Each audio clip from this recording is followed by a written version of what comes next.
font l'actu et ils sont sur un GFM. 7h45, l'invité du jour. Et il est même 7h46, on est en direct ce matin. Lundi prochain, ce sera la journée internationale de lutte pour l'élimination des violences à l'égard des femmes. Une journée un petit peu anticipée. Demain à Montluçon, ce sera à l'Halle des Sports de 10 à 16h avec une initiative qu'on voulait mettre en avant et en valeur ce matin. C'est celle du comité départemental de karaté de l'Allier qui organise la 3e édition de la journée d'information et de pratique contre les violences faites aux femmes. Philippe Tabourneau, bonjour. Bonjour. Vous êtes le président du comité départemental de l'Allier de karaté. Merci d'être venu jusqu'à nous ce matin, depuis le bassin moulinois notamment. Expliquez-nous pourquoi, parce que c'est vrai que l'auditeur il doit se dire karaté, violences faites aux femmes, quel est le rapport finalement? Pourquoi le comité départemental de karaté a voulu s'impliquer sur cette thématique ô combien importante? Si on consulte les chiffres, tout simplement, les femmes représentent la moitié de l'humanité. Et quand on se rend compte que 9 sur 10 d'entre elles se déclarent régulièrement victimes de violences, de harcèlement, de discrimination, que ce soit sur le plan moral, comportemental, financier, etc., ça donne envie de faire quelque chose. Et un comité départemental sportif, en fait, c'est nous avons des missions de service public, donc pour le développement de la pratique sportive, mais le sport doit aussi s'inscrire dans un dans un développement social et doit pouvoir aider à mettre en place des actions qui permettent de favoriser le mieux vivre ensemble. Bon, si je me trompe pas, en fait, cette journée, elle aura 2 temps. Une matinée qui sera consacrée plus au débat, de l'information, finalement, autour des violences faites aux femmes, c'est ça? Oui, très exactement. Plus exactement, si on veut être très précis, 3 temps. Le premier, ça sera une matinée d'échange, de débat, en partenariat, comme je vous le disais, avec la préfecture et le conseil départemental, donc avec des informations qui expliqueront un peu de quoi on parle quand on parle de violences faites aux femmes, et également quelles sont les démarches qu'on peut faire et présenter toutes les structures d'aide, et elles sont nombreuses dans notre département pour des femmes qui se retrouvent dans cette situation.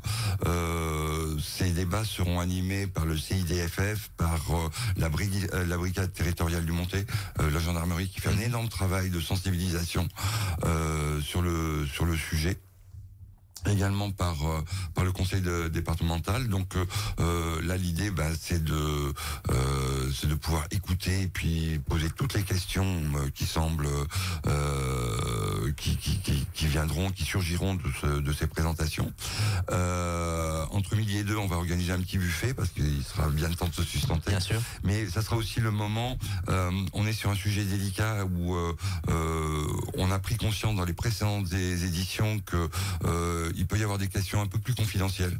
Donc il y aura des stands avec toutes les associations présentes où les gens pourront, d'une manière un peu plus privée, aller poser toutes les questions qu'elles souhaitent. Et puis l'après-midi sera beaucoup plus ludique puisque on aura une initiation à des pratiques sportives qui dépendent de la Fédération française de karaté et qui sont présentes dans notre département et qui seront animées par des instructrices, femmes, professeurs de différentes disciplines martiales et qui présenteront leur activité et tous les bienfaits que ça peut apporter. Important de signaler, vous l'avez dit, que le matin, il y a plein de partenaires en fait qui se greffent. En fait, l'objectif, c'est de regrouper un petit peu tout le monde, qu'on ait vraiment une matinée où on peut ouvrir le champ des possibles sur la possibilité de prise en charge des victimes notamment, et puis de l'information tout simplement. Oui, l'objectif, c'est vraiment de rassembler, c'est vraiment de mettre le sujet sur la table, de bien comprendre où commencent les violences, et elles commencent très très tôt. Ça commence par une notion évidente qui est la notion du consentement, et puis aussi de pouvoir s'informer. Je vais vous raconter une anecdote. Pendant 15 ans, j'ai travaillé dans la même entreprise. J'avais plusieurs assistantes et l'une d'entre elles était victime de violences assez régulièrement et je ne l'ai jamais su. C'est-à-dire que je suis persuadé qu'à aujourd'hui, nous connaissons tous, nous côtoyons tous des femmes qui sont victimes de violences et on ne sait pas le repérer. Un des objectifs de cette journée, demain, c'est bien sûr, ça s'adresse aux femmes qui sont elles-mêmes victimes de violences, mais aussi à chacun d'entre nous, pour apprendre à repérer ces signaux faibles et savoir quel est le bon comportement qu'on peut adopter dans ces cas-là pour ne pas rester passif. C'est pour ça que c'est ouvert vraiment absolument à tous et à toutes, bien sûr. Complètement, c'est ouvert à tous et à toutes. Nous visons principalement un public jeune parce que l'information doit commencer le plus tôt possible. Garçons et filles, parce que ça concerne vraiment tout le monde. Et c'est un vrai sujet de société, c'est un sujet qui nous concerne tous et qui nous préoccupe tout particulièrement au sein du comité départemental. Avec la présence, vous l'avez dit, du Centre d'information sur les droits des femmes et des familles, hein, dont on sait qu'il est très actif dans le département de l'Allier et notamment à Montluçon avec son lieu d'écoute dans la cité médiévale. Et puis peut-être parler donc de cet après-midi où c'est un petit peu novateur. Finalement, vous proposez des initiations aux pratiques martiales. C'est quoi? C'est le constat de se dire des fois, alors pas forcément sur des violences intrafamiliales, mais des femmes ont besoin finalement d'avoir quelques techniques pour pouvoir se défendre. On a beaucoup parlé aussi des agressions de rue il y a pas si longtemps. C'est ça le but ou pas forcément? Alors pas forcément, parce que bon, déjà il faut être assez clair. On ne peut pas prétendre être efficace en termes de self-défense après une demi-heure d'initiation. Ça c'est la première chose. La deuxième chose, je voudrais surtout pas qu'on pense ça, parce que la violence n'a jamais rien résolu. Et au contraire, ça serait mettre ces femmes en danger. Répondre aux coups par des coups, elles sont forcément en situation d'infériorité et ça ne pourrait qu'aggraver la situation. L'objectif, il est ailleurs. Les 4 femmes professeurs qui vont intervenir demain sont des femmes qui sont particulièrement bien dans leur peau. Si vous les rencontrez et sans agressivité aucune, ce sont des dames que vous avez absolument pas envie d'embêter, tout simplement parce qu'elles ont développé un comportement, une façon d'être qui leur permet de trouver la bonne distance avec leur entourage. Et l'apport, il est plutôt là. Il est dans le travail sur la confiance qu'on peut avoir en soi-même, sur l'estime de soi, sur des choses comme ça, plutôt que d'apprendre des techniques qui, somme toute, pourraient se révéler pas forcément efficace. D'accord, on voit mieux l'idée évidemment. Alors parmi ces personnes qui seront présentes et ces instructrices d'un jour, finalement, il y aura notamment Irina Creuset da Silva, qu'on connaît à ce micro évidemment, qui est championne de France de boxe. Oui, l'objectif c'est d'avoir des témoignages positifs finalement et de se dire que ces femmes elles ont réussi et qu'effectivement elles dégagent quelque chose et qu'on peut travailler là-dessus. Complètement. Donc effectivement on ne pouvait pas organiser une journée contre les violences faites aux femmes sans la présence d'Irina, bien évidemment. Mais il y aura également Corinne Nguyen, qui est la femme la plus haut gradée en France dans le domaine des arts martiaux vietnamiens. On a la chance qu'elle enseigne ici à Montluçon. Blandine Guérin qui fait du tai chi chuan, Aurore Chardou qui fait du karaté contact, et puis aussi une nouvelle discipline qui s'appelle le body karaté, qui est très très sympa. C'est du karaté en musique, excellent pour la condition physique, pour le cardio. C'est beaucoup de femmes le pratiquent, mais des hommes peuvent le faire également, et donc ça va donner un espèce de panel de tous les possibles en termes d'activités qui sont pratiquées et dans notre département et au sein de la Fédération française de karaté.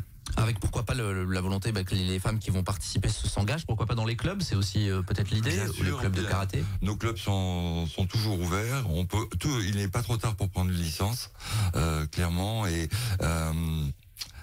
la violence c'est au cœur du travail dans les arts martiaux. En fait, on se met pieds nus en pyjama 2-3 fois par semaine et on joue à se donner des coups, et justement tout l'intérêt de la pratique martiale, c'est de voir comment on réagit. C'est pas uniquement l'acquisition de technique, mais c'est de voir un peu tout le jeu émotionnel qui se passe dès qu'on se sent un peu agressé, et qui nous permet après de reproduire ces comportements dans la vie de tous les jours. Alors il faut pas imaginer quelque chose d'hyper sportif non plus, c'est vraiment ouvert à tous, hein, c'est de la sensibilisation, de la découverte. C'est vraiment de la découverte. Il faut venir juste avec une tenue de sport confortable, une bouteille d'eau, une serviette et la certitude de passer un très très bon moment.